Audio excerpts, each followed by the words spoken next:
Hello everyone, I'm Mohammad Motakabir Ahmad Tanmoy, lecturer Department of Tripoli Bawet. Lecture 2।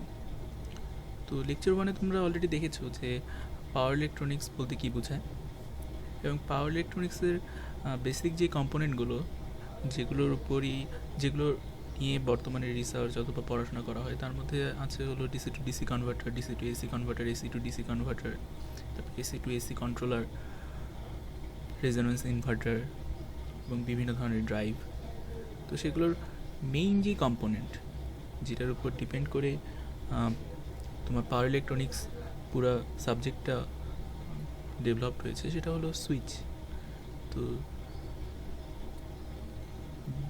Already first লেকচারে তোমরা ideal সুইচের ক্যারেক্টারিস্টিক্সগুলো দেখে এসেছো। যদিও প্র্যাকটিক্যাল সুইচগুলো আইডিয়াল সুইচের মতো ক্যারেক্টারিস্টিক শো করে না, কিন্তু তারপরেও অলওয়েজ চেষ্টা থাকে যে প্র্যাকটিক্যাল সুইচগুলো যাতে আইডিয়াল সুইচের কাছাকাছি বিহেভ করে।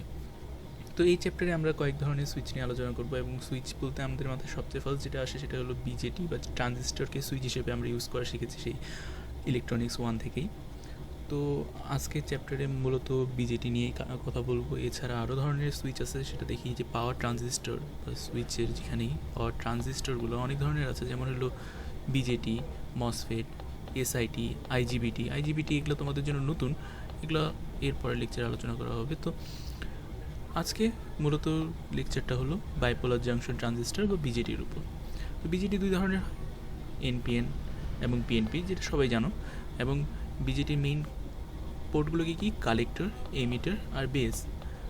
ওকে, তো এখন যদি ফ্যাব্রিকেশন করা হয় একটা বিজেটি কীভাবে গঠিত, সেখানে যদি দেখি যে এটা মূলত 3টা লেয়ার নিয়ে গঠিত, 2টা জাংশন।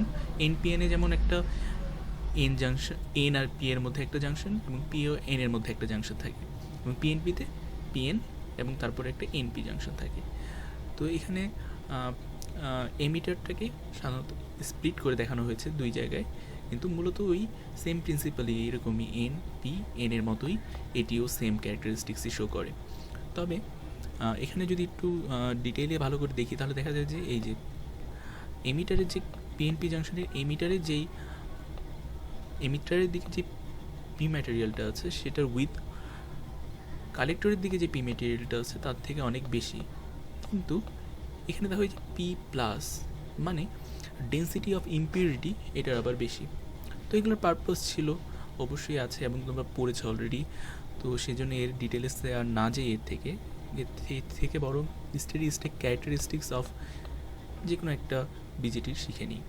তো আমরা মূলত বিভিন্ন ধরনের কনফিগারেশন সম্পর্কে আমরা জানি, যেমন common collector, common base, common emitter. আমরা এখানে একটি কনফিগারেশন নিয়ে কথা বলবো, সেটা হলো কমন এমিটার কনফিগারেশন।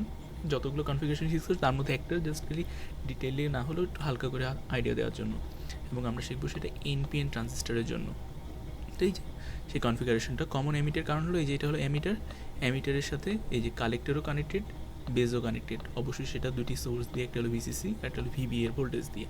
এবং এই যদি এই ইয়ারটা দেখি, তাহলে দেখবো যে কালেক্টর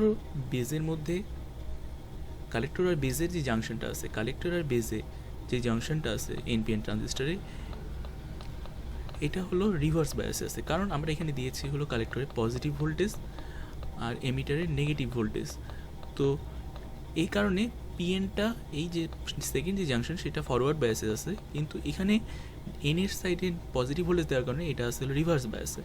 ওকে, তো এখানে এগুলো বলা হয়েছে যে সিবি মানে কালেক্টর টু বেস জাংশন, এবং বেস টু এমিটার জাংশনটা ফরওয়ার্ড বায়াসে আছে, আর কালেক্টর টু বেসটা রিভার্স বায়াসে।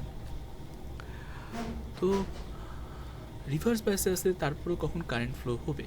তো অবশ্যই এখানে কারেন্ট ফ্লো হবে যখন শুধুমাত্র আইবি এর ভ্যালুটা একটা নির্দিষ্ট ভ্যালু পর্যন্ত পৌঁছাবে, অথবা ফার্স্টলি যেটা হলো যে ফরওয়ার্ড বায়াসে যেহেতু থাকে বেস এবং এমিটার, তো অবশ্যই সেই ডায়োডটাকে অন করার জন্য, সেই জাংশনটাকে অন করার জন্য 0.7 ভোল্টের উপরে হতে হবে। এই যে দেখি ভিবি, এই বির অ্যাক্রসে যে ভোল্টেজটা যখন 0.7 ভোল্টের থেকে উপরে, তখনই আইবিতে একটা ভোল্টেজ পেতে শুরু করব। তার আগে কিন্তু আইবি কিন্তু জিরো।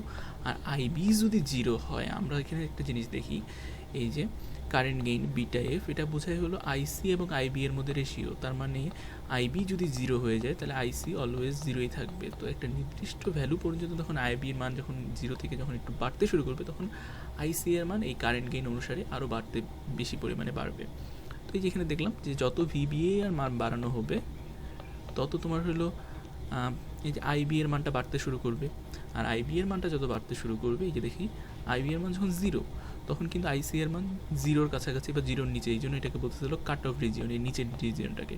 তখন আইবি এর মান আস্তে আস্তে বাড়তে শুরু করলো, তখন এই যে বিটা আইবি অনুসারে আইসি এর মানটাও বাড়তে শুরু করছে। এই যে দেখো আইসি এর মানটাও বেড়ে গেছে। এবং এইখানে যদি আমরা কিছু ক্যারেক্টারিস্টিক্স দেখি, এটা হলো কাট অফ রিজিয়ন গেল, এখানে একটা স্যাচুরেশন রিজিয়ন আছে, এটা বের করার একটা নিয়ম আছে। এখানে দেখো ভিসিসি হলো সোর্স, যখন ট্রানজিস্টরটা অন থাকবে, আইবি এর যখন একটা ভ্যালু থাকবে নির্দিষ্ট বা একটু হলো জিরো থেকে বেশি থাকবে, তখন এই ট্রানজিস্টরটা অন হবে, তখন কারেন্ট ফ্লো হবে কোন দিক দিয়ে, এই দিক দিয়ে।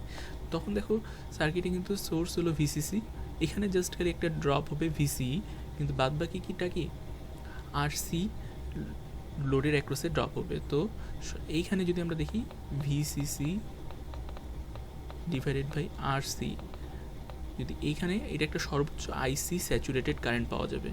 এটাকে বলছে আমরা লোড লাইন ড্র করার চেষ্টা করছি, এই বরাবর একটা লোড লাইন পাওয়া যাবে। তো সেক্ষেত্রে এই যে দেখো, যখন আইবি ইকুয়াল টু জিরো, তখন এই লোড লাইন এবং এই যে ভিআই ক্যারেক্টারিস্টিক্স অফ এনপিএন ট্রানজিস্টরের, সেটা অনুসারে বোঝা যায় যে আইবি এর মান যখন জিরো থাকবে, তখন ট্রানজিস্টরটা কাট অফ রিজিয়নে কাজ করবে।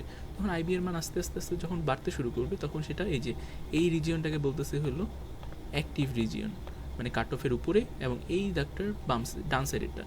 তো যখন আস্তে আস্তে আইবি এর মানটা বাড়তে শুরু করবে, তখন এই পর্যন্ত এই অংশটুকুকে, এই প্রত্যেকটা পয়েন্টকে বলবো হলো আমরা অ্যাক্টিভ রিজিয়ন। কিন্তু যখন আইবি এর মানটা আরও বেড়ে যাবে, তখন এইখানে দেখো এই পয়েন্টটা পাবো, সেটা বলতেছে হলো স্যাচুরেশন রিজিয়ন।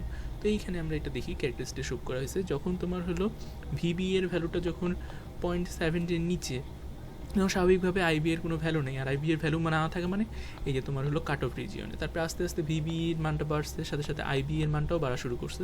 আইবি এর মান যখন আস্তে আস্তে বাড়তে শুরু করলো, যে আমরা এখানে দেখলাম যে এই যে অ্যাক্টিভ রিজিয়নটা কাজ করছে। আর যখন ফাইনালি যখন একটা নির্দিষ্ট স্যাচুরেশনের পৌঁছালো, মানে যখন আইবি এর মানটা আস্তে আস্তে একবার পিকের কাছাকাছি চলে গেল, তখন সেখানে বলা হচ্ছে স্যাচুরেশন রিজিয়ন। আর এই অনুসারে এখানে হলো ভিসিসি, এখানে অ্যাকচুয়ালি ভিসিইর ভ্যালুটা বের করা হয়েছে। এখন দেখি ভিসিইর ভ্যালুটা ওরকম করে কমলো কেন। যখন তোমার হলো আইবি এর ভ্যালুটা 0.7, ভিবি এর ভ্যালুটা 0.7 নিচে, তখন আইবি এর ভ্যালু অনেক কম বা জিরো। তো জিরো থাকার কারণে এই ট্রানজিস্টরটা অফ থাকে। আর ট্রানজিস্টর অফ থাকা মানে এদিক দিয়ে কোনো কারেন্ট ফ্লো হবে না। তার মানে কি ভিসি এর ভ্যালুটা সবসময় ম্যাক্সিমাম ভিসি এর সমান থাকবে, কারণ এদিক দিয়ে কারেন্ট ফ্লো হচ্ছে না। ওপেন সার্কিট হলে পুরোপুরি ভিসিসি। এই যে দেখো, যতক্ষণ তো 0.5 বা 0.7 নিচে, ততক্ষণ পর্যন্ত এই যে ভিসিসিটা পুরোটাই ভিসির অ্যাক্রসে শো করবে। যখন আস্তে আস্তে যখন কারেন্ট আইবি এর থেকে যখন আস্তে আস্তে বাড়তে শুরু করবে, তখন তোমার হলো এর অ্যাক্রসে কারেন্ট ফ্লো হতে শুরু করবে। সেক্ষেত্রে আরসিতে কিছু লোড হবে, তো লস হবে। সেক্ষেত্রে আস্তে আস্তে ভোল্টেজ ভিসির অ্যাক্রসে কমতে শুরু করবে। আর যখন আইবিটা পুরোপুরি স্যাচুরেশন রিজিয়নে চলে যাবে, তখন পুরো কারেন্ট ফ্লো হওয়া শুরু করবে। সেই জন্য তখন ভিসি এর ভ্যালুটা সর্বনিম্ন বা এরকম লোয়ার স্যাচুরেশনে পৌঁছে যাবে।